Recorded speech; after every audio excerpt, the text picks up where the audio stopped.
자, 이번에는 교과서 144쪽에 있는 가까운 수 구하기라고 하는 코드를 한번 보겠습니다. 이 가까운 수라고 하면 지금 여기에 보면 10개의 값이 있습니다. 배열에 NUM이라고 하는 배열에 10개 값이 있는데 이 10개 값들 중에서 내가 입력한 그 숫자를 가지고 여기 있는 이 숫자들 중에서 가장 가까운 수를 찾아서 출력하는 그런 코드가 되겠습니다. 뭐 예를 들어서 11을 입력했다. 11과 가장 가까운 숫자들을 찾는 거죠. 즉 12는 11과 1 차이가 나고 35는 24 차이가 나죠.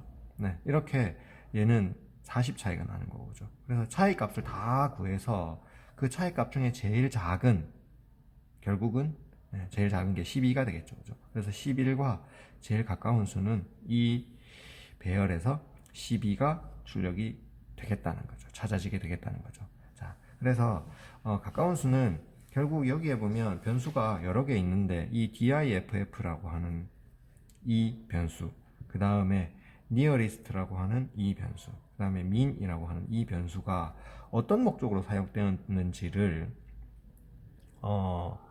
알면 이 문제가 쉽게 해결이 됩니다. 그렇죠? 인풋 같은 경우에는 여기에 보면 숫자를 입력하는 거죠. 여기 붙어야 되는데. 인풋 같은 경우에는 그죠? 네, 숫자를 입력하는 거고, 즉 내가 입력한 숫자는 인풋이 되고 이 인풋이란 숫자와 뒤에 있는 이 num이라고 하는 배열 값들을 두 개를 비교하는 거죠. 네, 이 두 개를 비교해서 어떻게 그 차이를 일단 구하는 겁니다. 그렇죠? diff는 이 입력한 변수와 그 다음에 배열 값을 차이를 구하는 거죠. 차이를 구하는 겁니다. 그죠? 네, 그래서 차이를 구하는 목적이고, nearest라고 하는 것은 실제로 이 차이가 가장 작은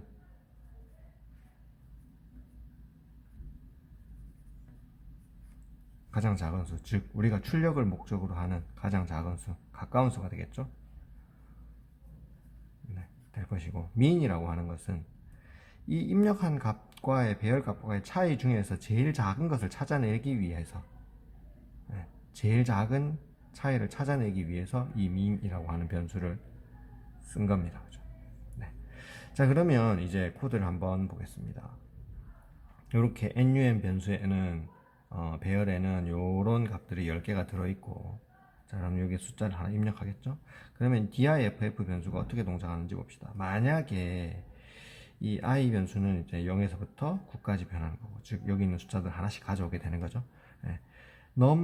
만약에 i가 지금 0이겠죠, 최초에. 그러면 12와 입력한 값과 두 개를 비교해서 기존의 배열에 있는 값이 더 크거나 같으면 얘가 더 크다는 거죠.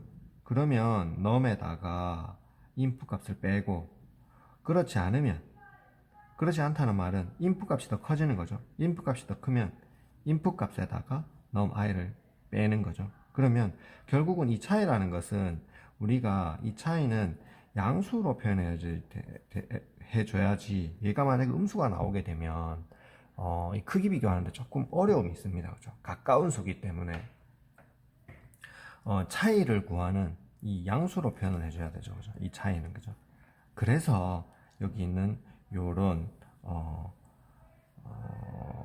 이 물음 변산자가 뭐였죠? 네. 요 앞에 있는 조건이 참이면 실행할 문장, 그 다음에 거짓일 때 실행할 문장, 즉 if문과 비슷한 역할을 하는 이 연산자였죠. 그죠? 그래서 요 콜론을 기준으로 이 앞에 있는 이 조건이 참일 때 실행할 거, 거짓일 때 실행할 거, 둘 중에 선택을 하게 되는 거죠. 어쨌든 이 diff는 요런 문장을 이용해서, 요런 코드를 이용해서 즉 차이만큼, 얼만큼 차이 나는지, 즉 양수를 구하게 된다는 겁니다. 그렇죠?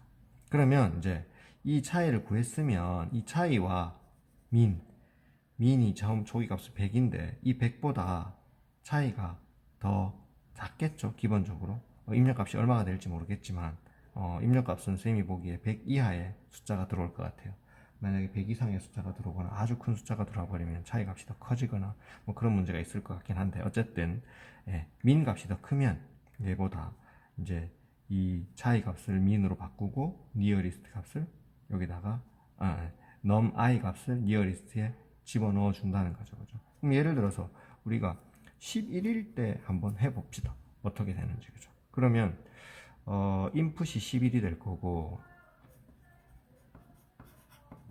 그죠? 그러면 diff 값은 얼마가 되죠? 얘가 지금 첫 번째 반복문에서 i가 0일 때 num i 값은 12가 되죠. 그리고 input 값은 11이 되죠. 그죠? 얘는 num i 값이니까. 그죠? 얘는 input 값이니까. 그죠? 그러면 얘가 더 크죠? 그럼 어떻게 돼? 요 차이를 빼는 거죠. 얘를 실행하는 거죠. 그러면 이때 diff, 여기 diff 값을 써보면 1이 되겠죠. 그죠? 1이 되겠죠? 그러면 민 값은 지금 얼마죠? 100이었는데 얘가 1이 되니 민 값이 더 크죠. 그죠? 그러면 diff 값을 민 값으로 바꾸니까 얘가 100에서 1이 될 거고. 그죠? 그 다음에 nearest 얼마 정해지지 않았지만 nearest 값을 어떻게 num i 값을 집어넣는 거죠. 얘가 12가 되겠죠. 그죠? 이렇게 되는 겁니다. 그러면 그 다음에 i가 1일 때 어떻게 되는지 봅시다. 1이면 num i 값은 얼마가 되죠? 12 다음에 있는 35가 될 거고, 인풋 값은 11이 되겠죠. 그죠? 그러면 요게 이쪽이 더 크죠? 크니까 어떻게? 마찬가지 얘를 실행하는 거죠. 그럼 diff 값은 얼마가 되죠? 이 두 개의 차이니까. 그죠? 얼마? 24가 되겠네요. 그죠? 그죠? 그러면 이제 24하고 여기에서 diff 값은 얼마? 24. 민 값은 지금 1. 그러면 민 값이 더 크지 않죠? 그러니까 이 조건이 거짓이 되니까 이 두 문장은 실행할 필요가 없게 되는 거죠. 그러면 i 값이 이번에는 2일 때 어떻게 되는지 봅시다. 얘는 51이 되고 입력한 11이 되고. 그죠? 그럼 이렇게 되니까 두 개 어쨌든 차이를 구하는 거죠. 차이를 구하면 어떻게? 얼마가 되죠? 40 되겠네요. 그죠? 40 되면 여기 있는 민 값은 이미 1이고 얘는 40이니까 얘가 민 값이 더 크지 않죠? 그러니까 여기 있는 얘를 또 실행하지 않는 거죠. 그래서 이런 식으로 3일 때 얘가 76이고 11이 되고. 그죠? 그 다음에 차이 값을 구하면 65입니까? 네, 65 되겠네. 그죠? 이렇게 해서 이 입력한 숫자와 배열에 있는 여기에 있는 이 값들의 차이를 다 구해보는 거죠. 그 중에서 그 차이가 제일 작은 얘가 선택이 돼서 그때의 배열값, 즉 니어리스트인 이 배열값을 찾아서 여기에서 출력하는 거죠. 이해하시겠습니까? 그래서 내가 입력한 값을 가지고 배열에 있는 값들 중에서 하나씩 비교해서 차이를 다 찾은 다음에 그 차이들 중에서 제일 작은 것을 찾아내는 거죠. 그게 이 배열에서 가장 가까운 수를 찾는 방법이 된다는 겁니다. 이해하셨습니까? 네. 이번 영상은 여기까지 하겠습니다.